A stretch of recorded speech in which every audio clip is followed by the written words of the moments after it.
have to ask for help. If you need help, you gotta be true to yourself and just say, you know what, I might need a little help in this area. And so let's work on this. Hey there, I am Dr. Jason Ballara, and this is the Know Your Why podcast, where we explore the why behind success.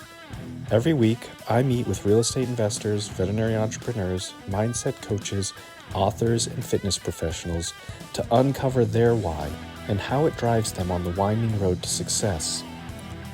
What is your why? Hi everyone, I'm Jason Ballara, and this is the Know Your Why podcast. Today I'm here with Brent Pohlman. Brent's gone through a major transition in the last 5 years and tells his story in his book, Leaders Look Within. He impresses in his talks with leadership and leadership is personal, and each person has to find it for themselves. So Brent, I'm going to stop there because I want to let you tell your story. But first, I just want to say thank you. Thank you for coming on the show today, taking the time out to come and share your story and talk to our listeners. Thank you very much.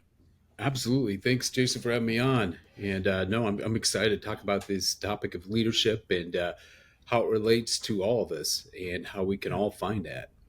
Absolutely. Well, why don't we start with your story? Tell us a little bit about your background and get into how you came to the book and all of that. Yeah. So currently, I'm CEO and owner of Midwest Laboratories. My father started the company in 1975. I worked through high school, college. Then my dad and I made a pact that I needed to go out and really get more experience outside of here. And before I would even think about coming back, I ended up coming back in 2005 in marketing. And then in 2016, my dad and I, we kind of took over. My dad had two other partners and they both retired. And so then it was down to my dad and myself till 2020 when my dad finally retired at the age of 80. And here we are. The business is it's really growing and booming. And probably I would say the last 7 years have just been quite a transition on the leadership side. I've learned so much. And it has been, as you said earlier in the bio and introduction, it has been a huge transformation for me and the people we work with here. And it's just been phenomenal to watch and see. Yeah, that's great. Tell me a little bit about, just so people understand, tell me about Midwest Laboratories. And Midwest Laboratories, we start out, we do testing. Basically, I tell people we do everything but blood. We do more on the agriculture and environmental side with soil, plants, and water. And then on the human side, we do food testing, food safety testing, microbiological testing. And then on the pet food side and feed side, we do animal feed, pet food. And again, those three verticals, animal, human, ag, and environmental, are really what make up Midwest Laboratories. We have 300 employees today, and we're a production lab. We get samples in, and in 3 to 5 days, we get analysis back to our clients. Excellent. Well, I think, this sort of transformation concept, these last 5-7 years that you've spent in sort of developing your own leadership style and obviously led to a book on that. Tell us a little bit about it. Tell us, kind of what made that happen, kind of what you experienced along the way. I think it'd be interesting for people to hear that. Yeah, I think all of us at some point want to make a difference. And for me, when I first took over in 2016, I had all kinds of ideas. And even when I came back in 2005, working in a number of places and coming back, I had a lot of ideas. And I just remember my dad saying, hey, slow down. You got to understand the business first before you start implementing all these changes. And then in 2016, I really I've been here a while. I knew what needed to be fixed, and I wanted it done right now, right away. And so I was going 1,000 miles an hour. I was highly reactive. I pretty much was just driven by numbers and dollars, and it really did consume me. And I was making a lot of mistakes, and that's when it really hit me that all these mistakes and stuff, I don't know if I really know what leadership looks like, and I need to really take a step back and really just take a pause. And I actually had a person who I work with today, Dana, she was really the one who really kind of said, I think we need to slow down a little bit. You're going way too fast. And I think we need to take things a little bit slower and really look at this whole thing about leadership and where the company's going and your why. And that's where it really started. Was she would ask me what my why was, and I didn't have a good answer. I would change it. She'd keep asking questions that kept changing. And I think that's what I think a lot of us have is we think we have a why until somebody tests it, tries or asks us the right questions. And really, that was really the start. I had to know why I got up every morning. I had to understand what my real purpose was. And frankly, I didn't have it. I really didn't have it. And that's bad for a leader to not have a really strong why. So that was really the start. Yeah. It's, you're, I think people that come into a business that's owned by, family, parents, whatever it is, kind of there's a bit of a different dynamic, right? You may get hired into that business and come in to fill a role, but also, oh, by the way, your boss is, the guy that you sat across from the dinner table for your whole life, that kind of thing. And so I think those family dynamics can make it challenging to find your spot, I guess. What your what your strengths are. How do you?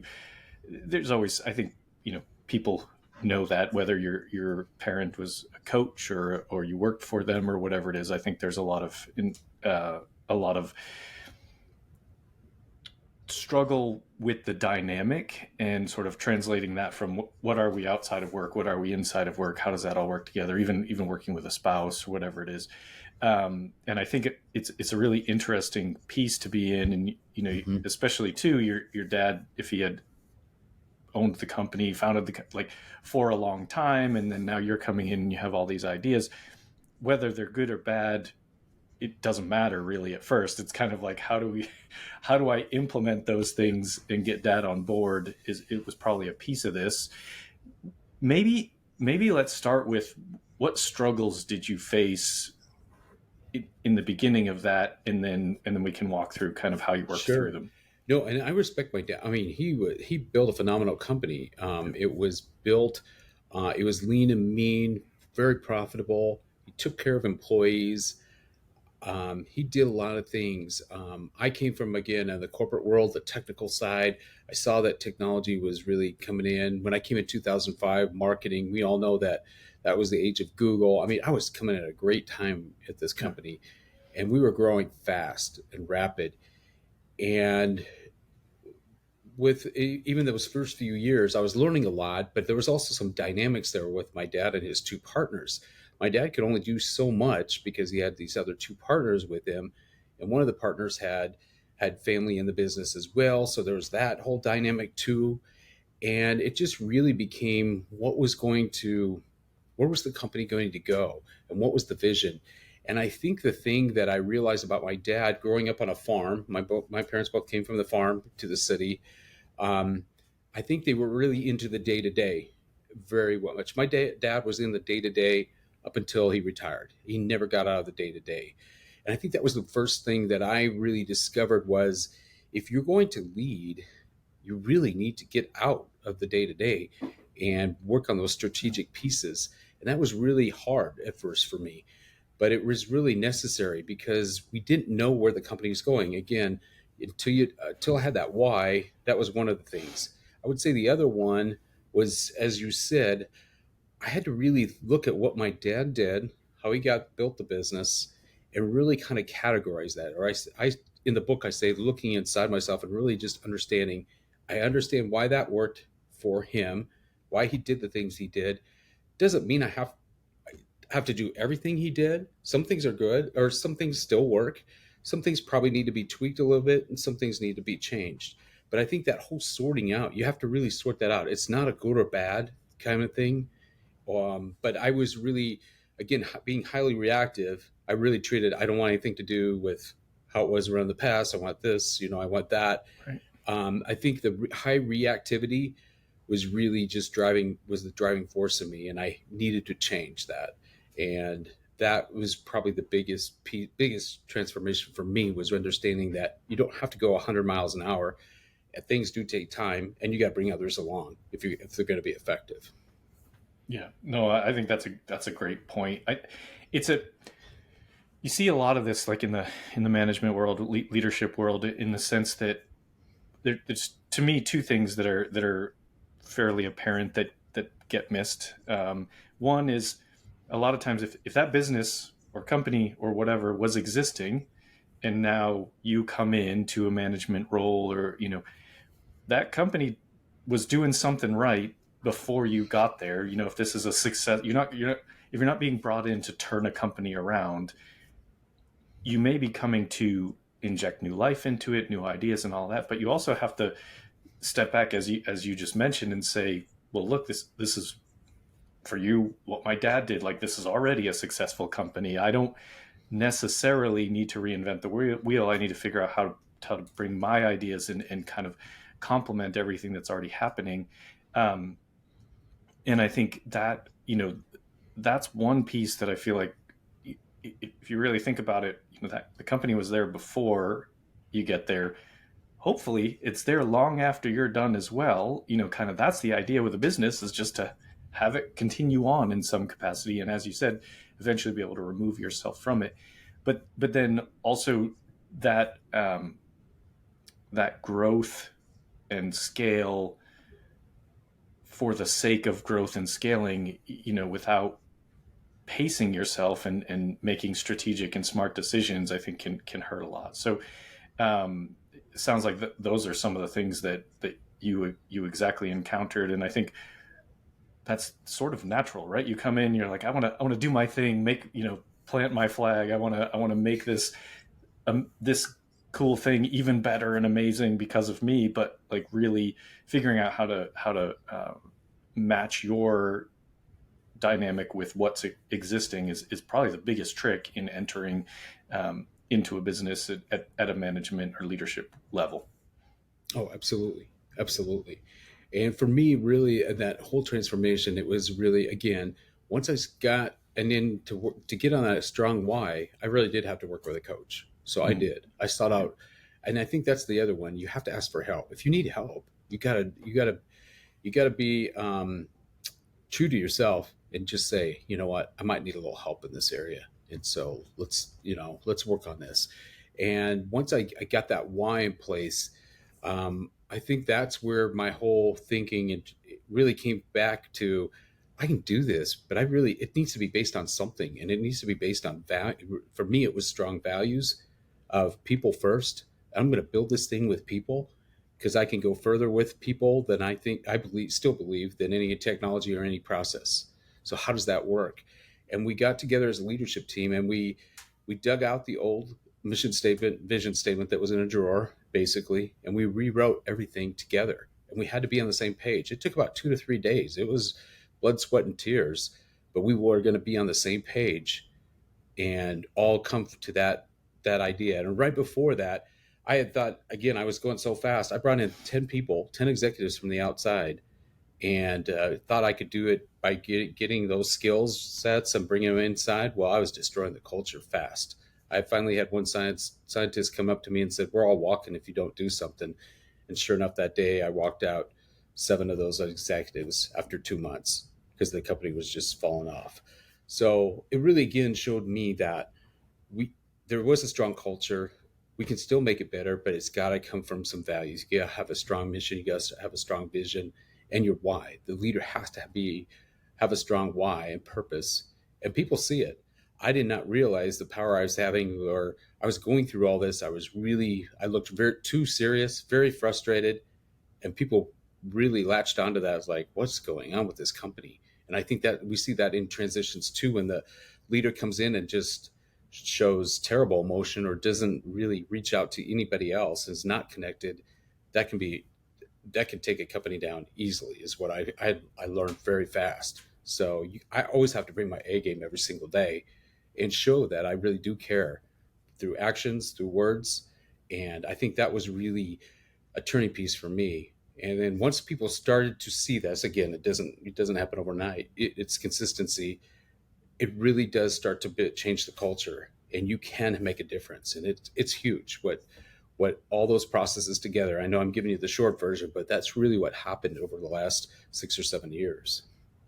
Yeah, and you've mentioned culture a number of times, and I think it's so important within a company.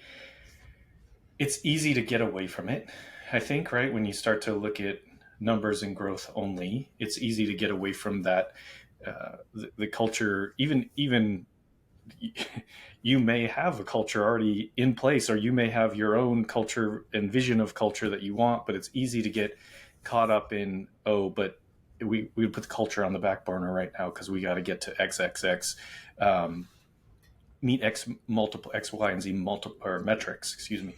And it's an easy thing to fall out of, but it's probably, like you said, like the quickest way to kill the company is by dropping the culture and making it a place that people don't want to work, right? Because at the end of the day, that's what you need.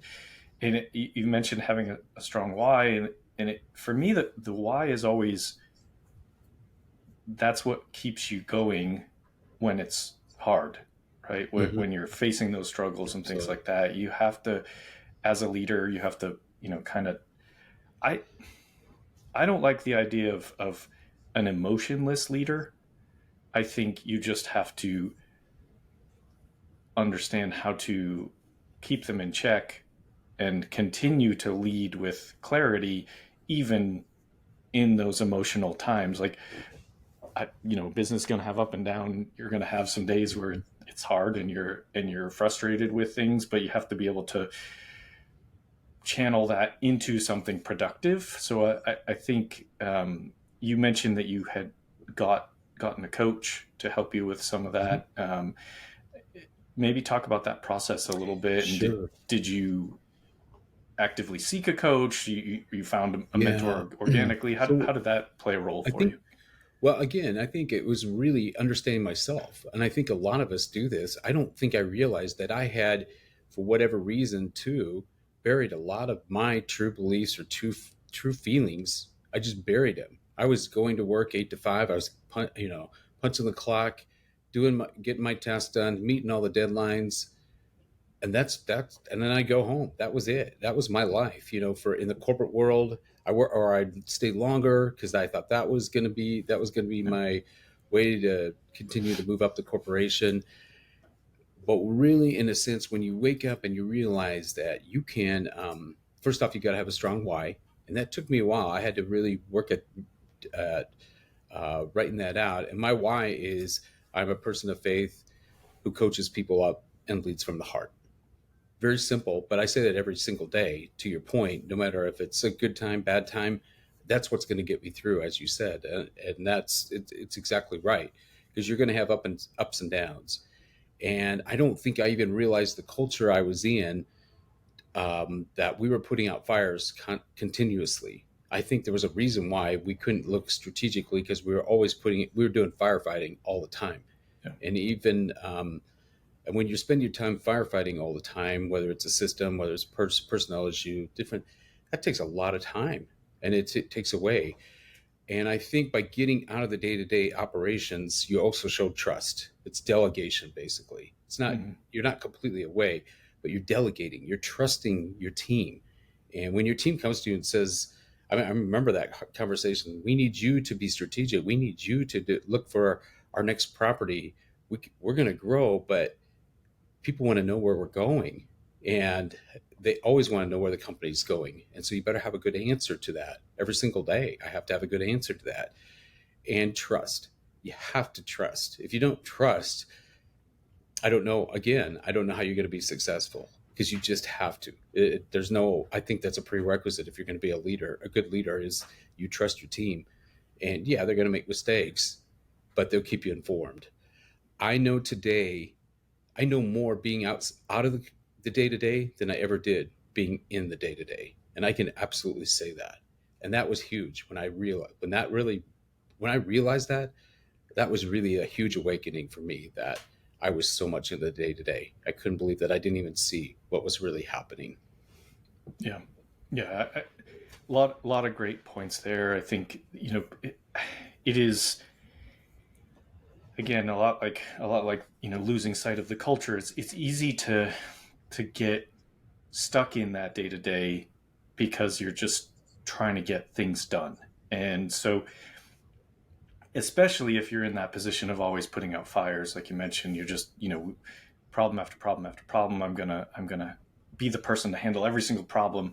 And by doing that, you're not allowing yourselves to get out of that Hmm. firefighter mode, because you're not looking into the future. You're just constantly looking behind you and cleaning up messes, and it's a big a big challenge if you do want to grow and scale. And that's the thing. I think a lot of us try to scale quickly, but then miss that piece. And so now you're in that constant catch up mode. And if you don't go back in and sort of establish a forward looking business plan, you're just always going to be cleaning up messes. And it's a Yeah. really a big tricky piece of it. No. And then the other one, that the key concept that, again, I mentioned Dana all the time. She's my chief strategy officer. She had three companies of her own before she came here. She is an entrepreneur at heart. She understands this stuff so well. But she gave me the concept of people, process, and technology in that order, always. Mm-hmm. And when you do that, when you take care of people, when you put people in the right place, again, that's huge. But you also have to follow that up with processes to be, there's got to be consistency. And then after that comes technology. I probably had it reversed for a long time. I thought you could solve a lot of things through technology. And, but the people first mentality really does change the ball a lot. And it really does affect companies today. And I'm just so grateful that she gave me that concept, and I use that all the time. It is just, it's been huge to really work on a philosophy like that. Yeah. Yeah. I think it's a great sort of concept to work within.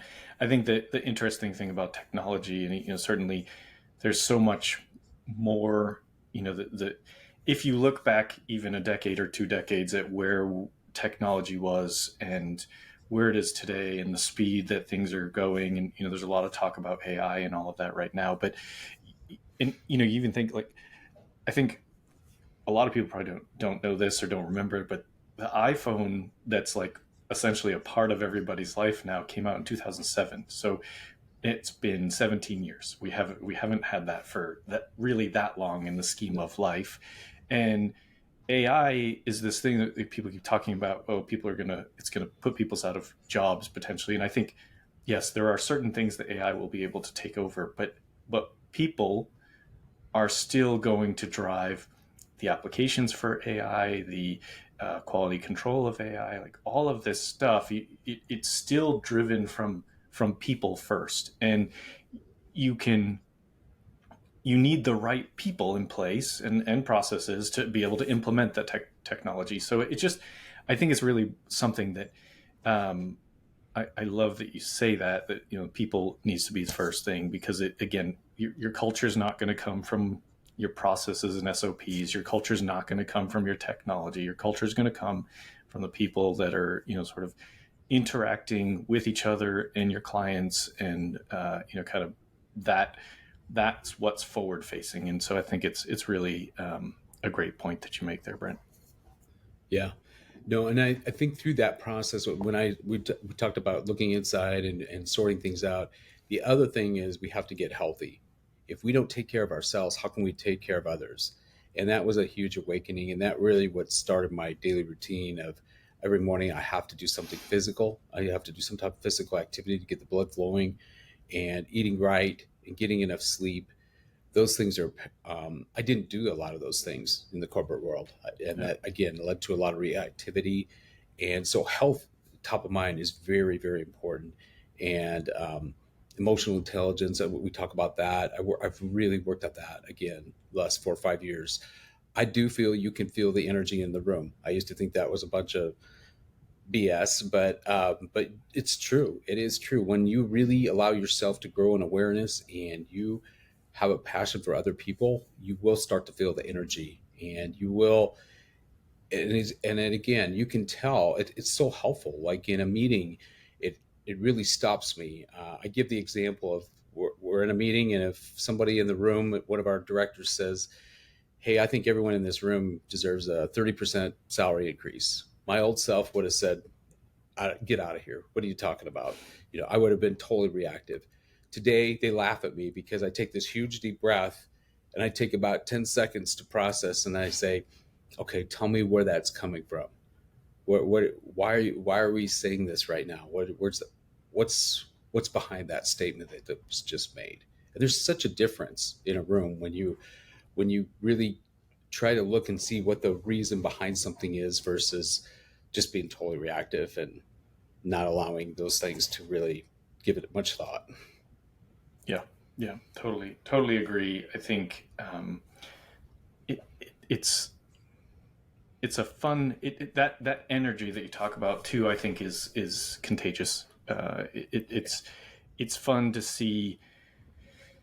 It's fun to get excited about your vision or hear someone else's vision and ideas and have sort of a collective energy and excitement towards implementing that, whatever, again, whether it's yours or one Mm-hmm. someone you work with, or it's just a really cool feeling to have all of that come together and get everybody kind of on the same page and moving in the same direction. It's really It Yeah, I think to your point, it creates the best ideation. Let me give you a great example of that this year. Healthcare costs. I mean, I just say the word, and I think everyone just goes negative and says, "Oh, yuck."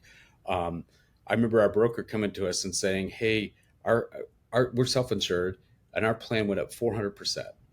And what did they say? Hey, you got to pass this cost on to your employees. You got to raise your deductibles. You got to raise your co-pays. You got to raise all that stuff, or you're not going to make it. And we just said, there's got to be a better way. Come on, there's got to be a better way. And in the industry, we looked at that. And there's no incentive to bring costs down right now. So how do you do right. something like that? So we actually did. We worked on it for, I would say, about 8 months. And we found a company here in town that had similar values and that worked on a cash price system. And so now, today, we have a medical office on our site for our 300 employees, and 3 times a week, we have doctors and nurses come up on site so that our employees can go get their primary care physician um, needs taken care of at no cost to them, versus they didn't have the time before during the day, and they were going to the urgent cares and they're going to the emergency rooms, and so we found a way. We're hopefully we're in month 2 of this. We started Yeah. the first of the year, but we're trying to find a way again to manage these costs. And I think that's the kind of great thinking. Again, you can talk about technology and all that, but that came from people. That really came from people seeking an answer, and I think Mm-hmm. that's the beauty of this. Yeah. Yeah. It's being solution driven versus problem driven, right? Like you have that, we talked about that sort of firefighter mentality of like, we're going to always, sort of be cleaning up. But even I sort of hate to use the firefighter analogy because that's what we think about. But even firefighters, I mean, I'm in California. There are proactive things done to avoid wildfires, right? So they don't just fight the wildfires when they're already going. They're actually doing proactive things to kind of avoid having them happen in the first place. So it's being proactive about whatever. You're always going to be. It doesn't mean nothing's going to go wrong. It just means that you're going to be in a better position to handle it. And that's this example of healthcare is exactly that. It's like, okay, tell me this. There's a problem. Now let's figure out how to, what our solution is. And it doesn't always have to be the first thing that's put in front of you. And like, oh, well, the solution is raise everybody's rates. Like maybe, but if you don't try to find a solution, then that's definitely the solution, and it's a bad solution. So it's kind of like being willing to open up and look for, think outside the box, look for, be solution driven rather than problem driven. I think that's a phenomenal example of that. So thank you for sharing that story. Yeah. Brent, I want to switch gears. I want to ask you the questions I ask every guest. The first one is always, what is your why? You have talked about that and sort of mention it. I want to give you the chance to, kind of expand on that if you want, but Sure. it is certainly obviously an important component of this podcast. Yeah, no, person of faith obviously is very important to me. Coaching people, I love the world of athletics, and I'm as competitive as the next person.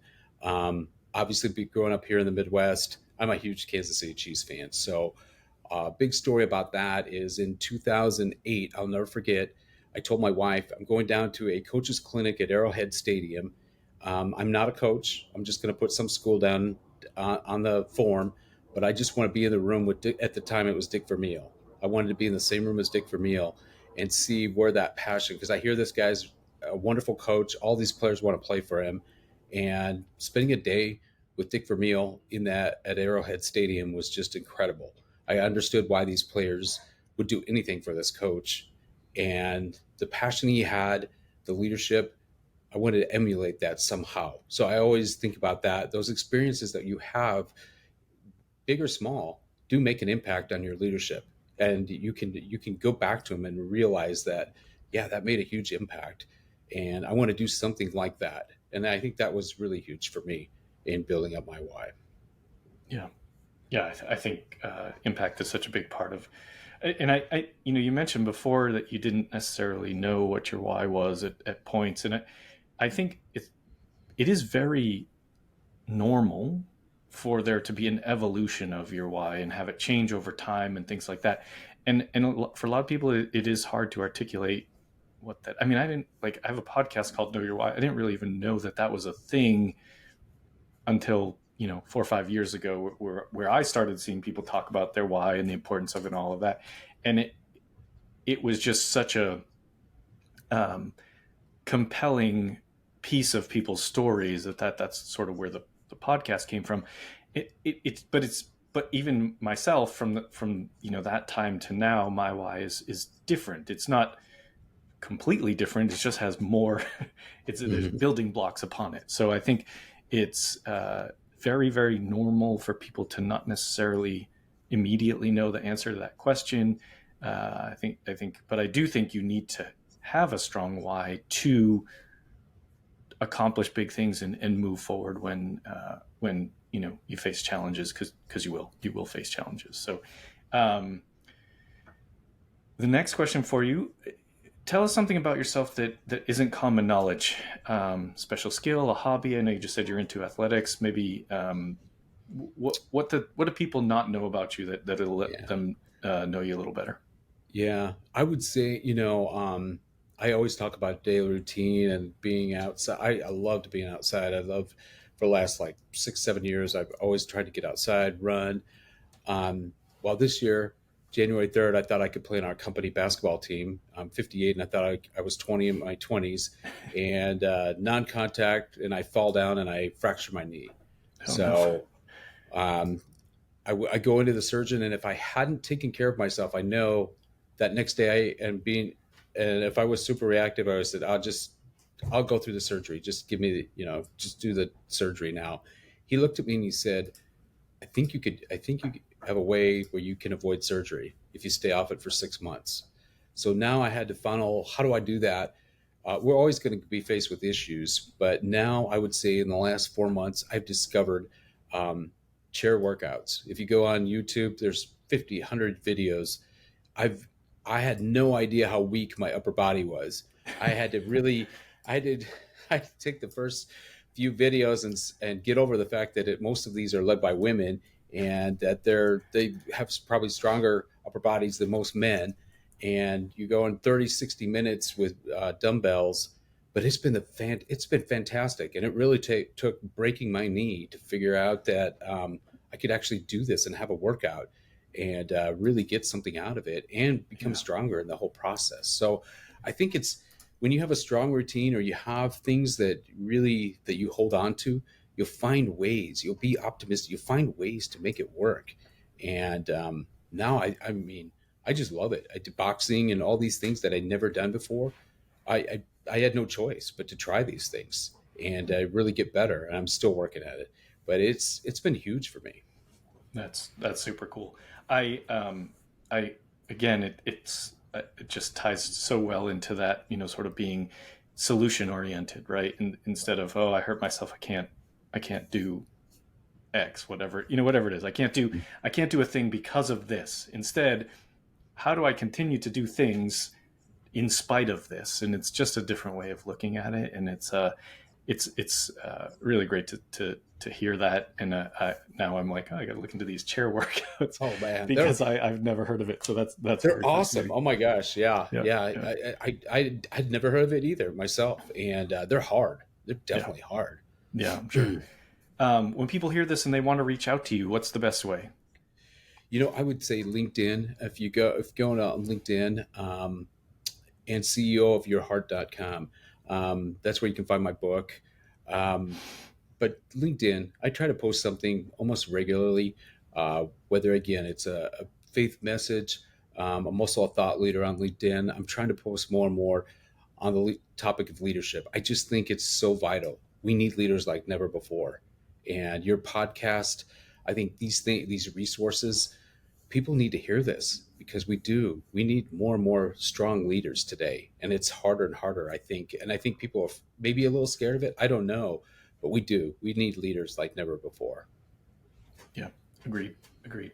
Final question for you, Brent. What piece of advice would you give to someone who they hear this podcast episode, they're really inspired by your story? What would you tell them, in terms of getting started? They want to work on their own leadership skills. Maybe they've got a new job prospect in front of them, something like that. What would you tell them for inspiration? Yeah, I would say, for me, the power really started with journaling. And when I say journaling, I'm not talking passive, where you just write down what you did today, but be really intentional about it. Set an intention every single day. Write down your 3 goals. And then the one thing that really helped me, especially deal with issues and stress and that, I have to think of what made me uncomfortable the day before. So today, like I have to think back to yesterday, what one thing made me uncomfortable. And I learned this again in a mastermind I was in, but it's really helped me again focus. Do I spend a lot of time on this, or is this just something I thought about, but I don't have to, I don't need to worry about that. But it takes the power out of those things because every entrepreneur, every owner has things they deal with or that keep them up late at night. But if you write it down, you'll start to see that you can really deal with it more in an effective way when you just take the time to think about it through a little bit more. Yeah, I love that. I think it's a great advice. I just want to say thank you. This has been a phenomenal conversation. I think so much for people to gain in terms of leadership skills, and from hearing your story and some of the techniques you've used. So, thank you for coming on the show today. I appreciate it very much. Absolutely, Jason. This has been great. Thanks Yeah, again. absolutely. Folks listening, I know you're going to get a ton of value out of this. Please like, rate, and review the show so we can get more great guests like Brent. And thank you all for listening. Hey there, I am Dr. Jason Ballara, and this is the Know Your Why podcast, where we explore the why behind success. Every week, I meet with real estate investors, veterinary entrepreneurs, mindset coaches, authors, and fitness professionals to uncover their why and how it drives them on the winding road to success. What is your why?